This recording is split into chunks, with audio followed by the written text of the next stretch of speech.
Good morning dear students, कैसे हैं आप सभी। उम्मीद है आप लोग अच्छे होंगे, घर में अच्छे से पढ़ाई कर रहे होंगे। क्लास 8 साइंस सब्जेक्ट में हम चैप्टर 14 पढ़ रहे हैं बच्चों, जिसमें हम पढ़ रहे हैं घर्षण।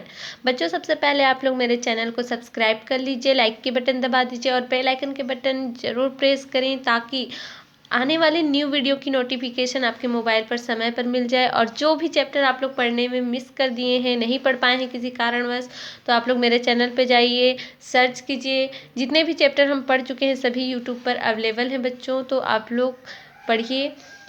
आइए हम देखते हैं अपना घर्षण।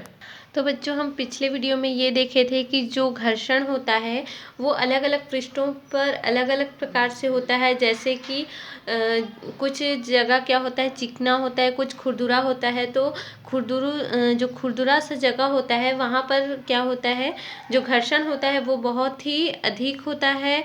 और जहाँ पर फिसलन जगह होता है वहाँ पर घर्षण बहुत कम होता है। ठीक है, तो अलग अलग पृष्ठ पर अलग अलग जो उनकी घर्षण होती है वो अलग अलग होती है ना। तो यहाँ पर हम देखे थे बच्चों कि पृष्ठ का चिकनापन भी चली गई दूरी को प्रभावित करता है। जो दूरी तय की गई होती है उसको प्रभावित करता है कौन, चिकनापन। इसके लिए आप पेंसिल सेल के पृष्ठ पर रेतमाल पेपर लपेटकर भी लुढ़काकर देख सकते हैं, है ना। तो बच्चों इसमें क्या करना है, जो रेतमाल पेपर होते हैं आप सभी को पता है कि रेतमाल पेपर किसे कहा जाता है। जो एक ऐसे प्रकार का पेपर होता है जिसपे या तो रेत चिपका हुआ होता है या फिर किसी धातु का कण चिपका हुआ रहे, ऐसे पेपर को हम रेतमाल पेपर कहते हैं। तो इस प्रकार के जो रेतमाल पेपर होते हैं वो क्या होता है, थोड़ा खुरदुरा होता है। तो इसको यदि लपेट कर क्या करेंगे, लुढ़का कर देखेंगे पेंसिल सेल के पृष्ठ पर, है ना। रेतमाल पेपर को लपेटेंगे और फिर लुढ़का कर देखेंगे, तो ये देखेंगे कि वो कितना दूरी तय करता है ना। तो इस प्रकार से हम प्रैक्टिकल करके देख सकते हैं बच्चों। ये आप लोग घर में भी कर सकते हैं और देख सकते हैं कहाँ पर, कौन सी जगह पर।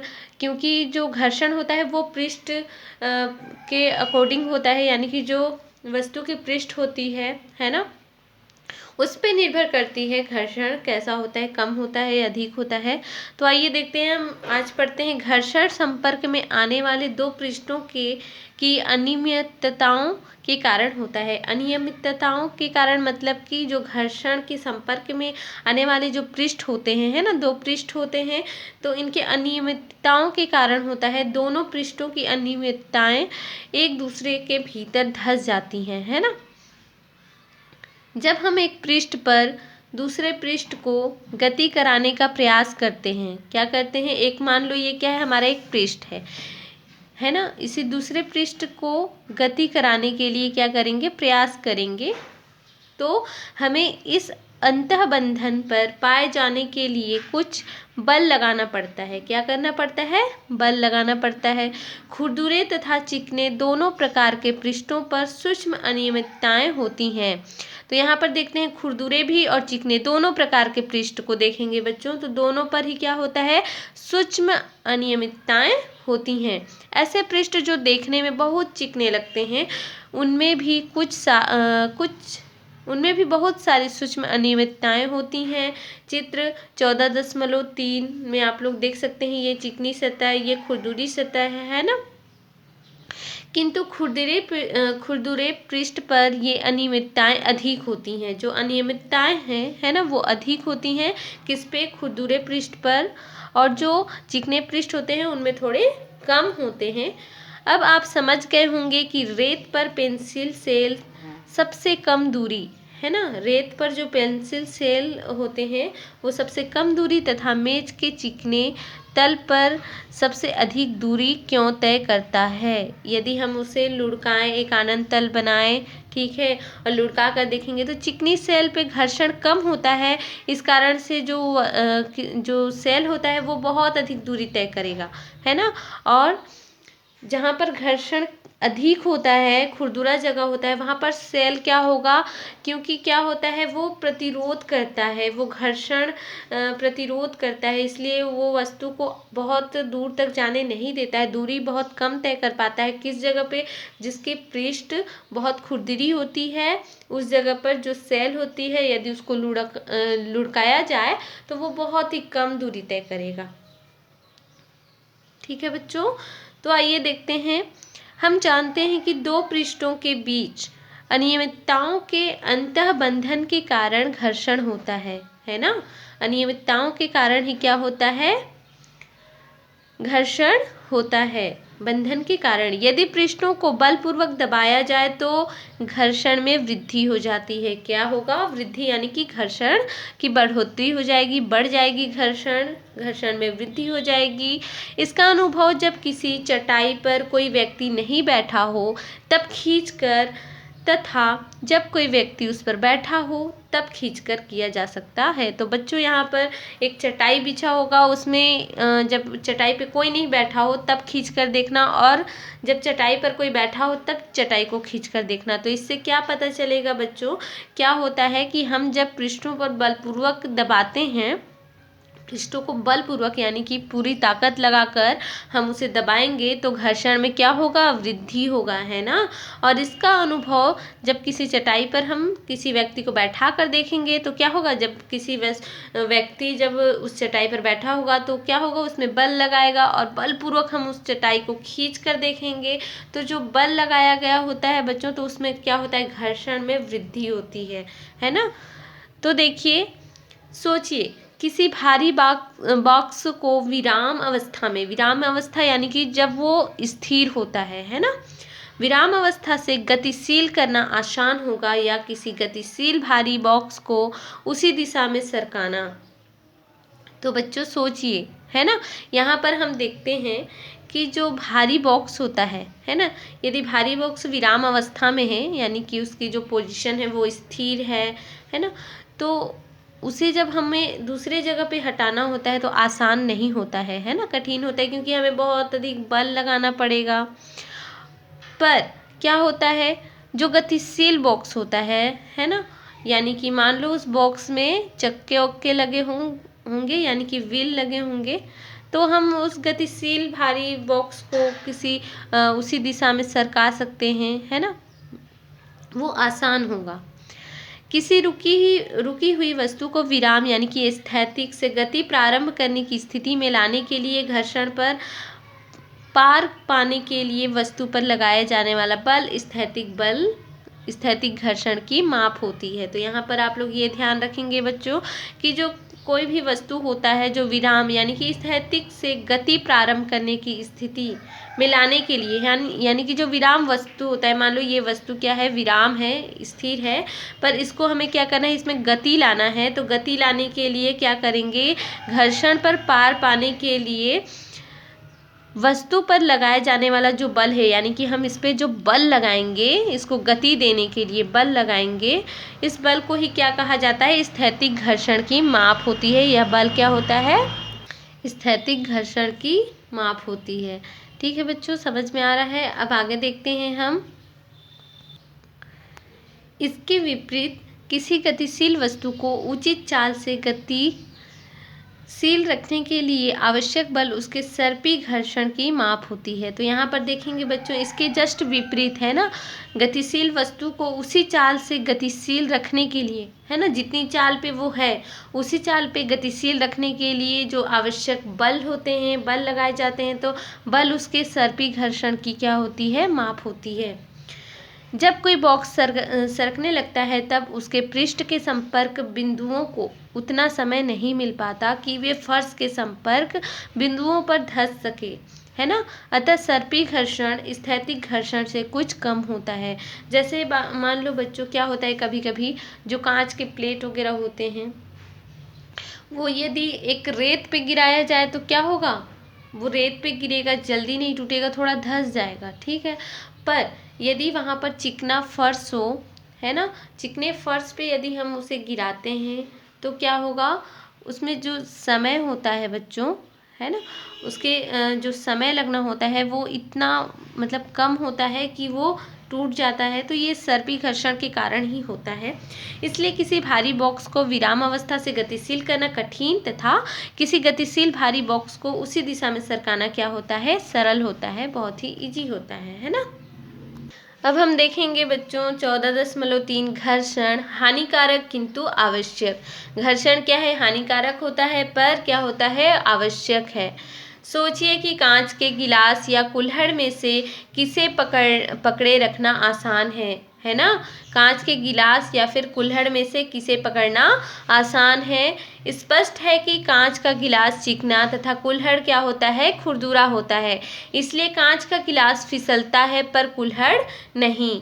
अतः कांच के गिलास की तुलना में कुल्हड़ को पकड़ना क्या है, आसान है। यदि कांच के गिलास पर तेल लगा दिया जाए तो उसे पकड़ना आसान होगा या और कठिन। तो बच्चों क्या होता है, यहाँ पर कांच का जो गिलास है उसे आप लोग पकड़ के देखेंगे और एक कुल्हड़ होता है जो खुरदुरा होता है उसे आप लोग पकड़ के देखेंगे। तो दोनों को जब आप पकड़ोगे दोनों हाथों से तो किसे पकड़ना आसान होगा, किसे पकड़ना कठिन होगा। तो आप लोग बिल्कुल ये जान सकते हैं कि जो कुल्हड़ होता है, खुरदुरा होता है, इसे हमें पकड़ना आसान होगा। और जो चिकना गिलास होता है ये क्या होगा, चिकने की वजह से ये हमारे हाथों से फिसलता जाएगा, है ना। तो बच्चों यहाँ पर आप लोग देख रहे हैं कि कांच के गिलास की तुलना में कुल्हड़ को पकड़ना क्या है, बहुत ही आसान है ना। यदि कांच के गिलास पर तेल लगा दिया जाए, है ना, कांच के जो गिलास है जो कि पहले से ही क्या है, चिकना है, इस पर हम और तेल लगा देते हैं तो उसे पकड़ना आसान होगा या और कठिन। तो आप लोग जानते हैं कि उसे पकड़ना और भी कठिन होगा, है ना। वो ऑलरेडी चिकना है, हमारे हाथों से फिसल रहा है, ऊपर से उसमें हम यदि तेल लगा देते हैं तो तेल क्या करता है, घर्षण को और कम कर देता है, ठीक है। तो पकड़ना और भी कठिन होगा। आप लोग ये करके देख सकते हैं प्रैक्टिकल, आप लोग अपने घरों में ही, बहुत ही ईजी है। सबके घरों में कांच के गिलास होते हैं, सबके घरों में कुल्हड़ या खुरदुरे वाले जो मिट्टी के बने पात्र भी होते हैं। तो आप लोग बिल्कुल इसमें करके देखिए बच्चों। तो घर्षण आप लोग को अच्छे से समझ में आएगा कि किसमें जो घर्षण कम होता है जिसमें, है ना, यानी कि जो चिकनापन ज़्यादा होता है उसमें हम तेल लगा देते हैं तो क्या हम उसको पकड़ पाते हैं, नहीं पकड़ पाते, कितने समय तक, है ना। कल्पना कीजिए कि घर्षण ना हो तो क्या होगा। यदि कल्पना हम करेंगे घर्षण नहीं होता तो क्या होता। क्या वाहन सड़क पर चल सकेंगे। यदि सड़क और वाहन के टायरों के बीच सड़क नहीं हो तो वाहनों की गति आरंभ नहीं की जा सकती, ना ही उन्हें रोका जा सकता है और ना ही उनकी दिशा परिवर्तित की जा सकती है। तो यहाँ पर हम कल्पना करके देखेंगे बच्चों। यदि आप लोग कल्पना करेंगे तो घर्षण यदि नहीं होगा तो क्या होगा, वाहन सड़क पर चल सकेंगे क्या, नहीं चल सकेंगे, क्योंकि घर्षण के कारण ही वाहन हो गए वो सारे चल सकते हैं। जैसे कि आप लोग देखते हैं जो साइकिल की टायर होते हैं, है ना, उनके टायरों में खांचे बने होते हैं, है ना। वो खांचों की वजह से जब वो हम रोड पे चलते हैं, साइकिल पे चलते हैं तो क्या होता है, वो टायरों में जो खांचे होते हैं उनमें उसके वजह से वो क्या करते हैं, घर्षण करते हैं। जब हम ब्रेक लगाते हैं, साइकिल में ब्रेक लगाते हैं तो हमारी साइकिल रुक जाती है। यदि घर्षण नहीं होता, टायर में खांचे नहीं बने होते, है ना, रोड बिल्कुल चिकना होता तो क्या होता, हम ब्रेक लगाने पर भी क्या रुक पाते, नहीं रुक पाते।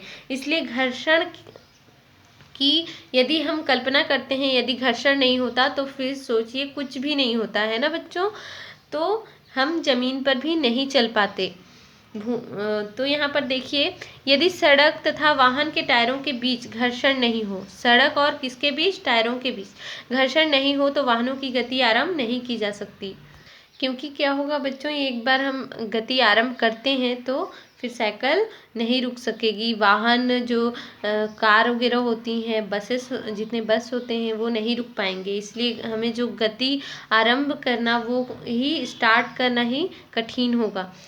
ना ही उन्हें रोका जा सकता है और ना ही उनकी दिशा को परिवर्तित किया जा सकता है ना। उनकी दिशा को भी हम परिवर्तित नहीं कर सकते, जैसे लेफ्ट राइट क्या करते हैं, दिशा परिवर्तित करते हैं, उसे भी नहीं कर पाएंगे यदि घर्षण नहीं होता तो वाहन और सड़क के बीच में। यदि घर्षण नहीं होता तो क्या आप पेन अथवा पेंसिल से कॉपी पर लिख सकते, है ना बच्चों। क्या होता है, हमारे जो पेन होते हैं इसमें, है ना, और ये क्या होते हैं, कागज। तो कागज क्या होते हैं, इतने चिकने तो नहीं है, ये थोड़े खुरदुरे हैं। तो खुरदुरे होने के कारण से ही हम इनमें क्या होता है, थोड़ा घर्षण होता है और हम लिख पाते हैं। जैसे आप लोग ब्लैक बोर्ड भी देखते हैं, है ना। तो देखिए, घर्षण के ही कारण हम चौक से ब्लैक बोर्ड पर लिख पाते हैं। जब हम ब्लैक बोर्ड पर चौक से लिखते हैं तो ब्लैक बोर्ड का खुरदुरा पृष्ठ रगड़ द्वारा चाक के कुछ कणों को अलग कर देता है जो ब्लैकबोर्ड से चिपक जाते हैं और इस प्रकार ब्लैकबोर्ड पर लिखा हुआ दिखाई देता है। तो यहाँ पर आप लोग सभी देखे हैं बच्चों, सभी आप लोग स्कूलों में देखे हैं कि ब्लैक बोर्ड पर जब चौक से लिखा जाता है तो जो चौक होता है उसके कुछ कण ब्लैक बोर्ड पर चिपक जाते हैं और कुछ कण झड़ भी जाते हैं, आप लोग देखे हैं। तो ये जो ब्लैक बोर्ड का जो पृष्ठ होता है वो खुरदुरा होता है, हमारा जो चौक है वो भी खुरदुरा है। तो दोनों के बीच में क्या है, घर्षण है। तो घर्षण के कारण ही क्या होता है बच्चों, हम लिख पाते हैं किस पे, ब्लैक बोर्ड पर। इसलिए इस प्रकार ब्लैक बोर्ड पर लिखा हुआ हमें दिखाई देता है। यह घर्षण नहीं होता तो गतिशील वस्तु कभी नहीं रुकती, है ना। यदि घर्षण नहीं होता तो क्या होता, जो गतिशील वस्तु है वो कभी नहीं रुकती। हम दीवार में कील नहीं ठोक पाते, है ना। घर्षण होता है तभी हम दीवार में कील ठोक पाते हैं, यानी कि जो आप लोग कील देखे हैं लोहे के बने होते हैं उन्हें ठोक पाते हैं। किसी भी वस्तु को टांगने वगैरह के लिए टांगते हैं, है ना, या फिर किसी एल्बम को उस कील में अटकाने के लिए। तो इस प्रकार से आप लोग देखिए बच्चों कि किस प्रकार से जो घर्षण होता है वो हमारे दैनिक जीवन से कैसे जुड़ा हुआ है। यदि घर्षण ना हो तो हम गति नहीं कर सकते। तो यहाँ पर देखिए धागे में बच्चों यदि घर्षण नहीं होता तो क्या होता, धागे में गांठ भी नहीं बनते, है ना, हम नहीं बांध पाते। घर्षण के बिना इमारतों का निर्माण भी नहीं हो सकता था। इसके विपरीत घर्षण हानिकारक भी है बच्चों, इसके विपरीत क्या है, घर्षण हानिकारक भी है। तो हम देखेंगे हानिकारक कौन कौन से हैं। घर्षण के कारण वस्तुएं क्या होती हैं, घिस जाती हैं, जैसे पेंच, बॉल बेयरिंग तथा जूतों के सोल, है ना। तो आप लोग देखें कि पेंच वगैरह जो होते हैं वो कैसे घिसते हैं, है ना, बॉल बेयरिंग भी घिसते हैं और जो जूते होते हैं उनके सॉल भी घिसते हैं। आप लोग जब चलते हैं तो देखिएगा आपके जूते के नीचे के जो सॉल होते हैं वो घिसते जाते हैं। और इसी प्रकार से जो साइकिल के टायर होते हैं जिनमें खांचे बने होते हैं वो भी घिस घिस कर क्या होते हैं, चिकने भी हो जाते हैं। तो इस प्रकार से हम देखते हैं बच्चों कि घर्षण के कारण कुछ हानियाँ भी हैं। बॉल बेयरिंग यहाँ पर कहा जा रहा है बच्चों, आप लोग सभी जानते हैं जो छर्रे होते हैं, है ना, साइकिल वगैरह में यूज होते हैं, बॉल बेयरिंग इसे ही कहा जाता है। क्या घर्षण से ऊष्मा भी उत्पन्न हो सकती है? तो देखिए घर्षण से बिल्कुल ऊष्मा उत्पन्न की जा सकती है। आप लोग जब अपने दोनों हाथों के इस प्रकार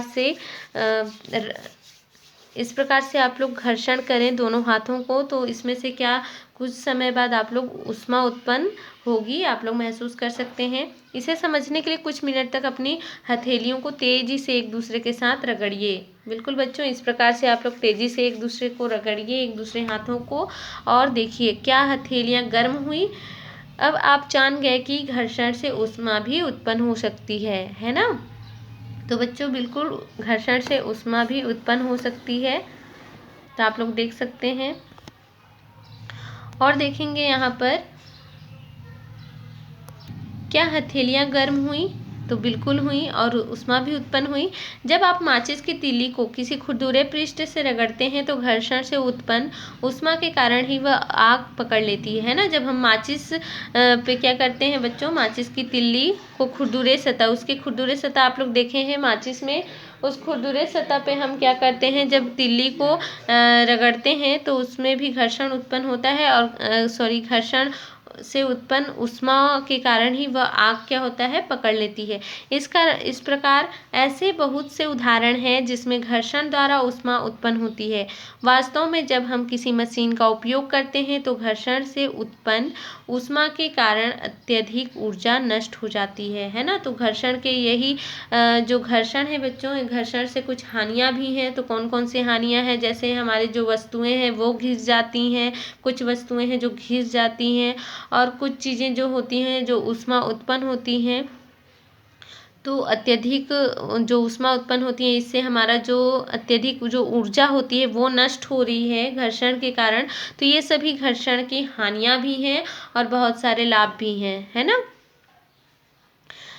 14.4 घर्षण को बढ़ाने व घटाने के तरीके। तो हम नेक्स्ट वीडियो में बढ़ाने और घटाने के तरीके पढ़ेंगे बच्चों, ठीक है। तो बच्चों यहाँ पर कुछ क्वेश्चन है जिसका आंसर आपको देने हैं। फर्स्ट क्वेश्चन है आपका, खिलाड़ी कीलदार जूते क्यों पहनते हैं, है ना। जो खिलाड़ी होते हैं वो कीलदार जूते क्यों पहनते हैं, समझाइए। तो अभी आप लोग पढ़े घर्षण के बारे में, तो आप लोग समझा सकते हैं। अब्दुल को हल्का बॉक्स, सेकेंड क्वेश्चन है, अब्दुल को हल्का बॉक्स धकेलना है और रमा को उसी फर्श पर भारी बॉक्स धकेलना है, और कौन अधिक घर्षण बल का अनुभव करेगा और क्यों। तो इसका आंसर भी आप लोग देंगे। तो ये दो आंसर आप लोग देंगे बच्चों, ठीक है बच्चों। नेक्स्ट वीडियो में नेक्स्ट हम पढ़ते हैं टॉपिक घर्षण को बढ़ाने व घटाने के तरीके। Bye bye, take care.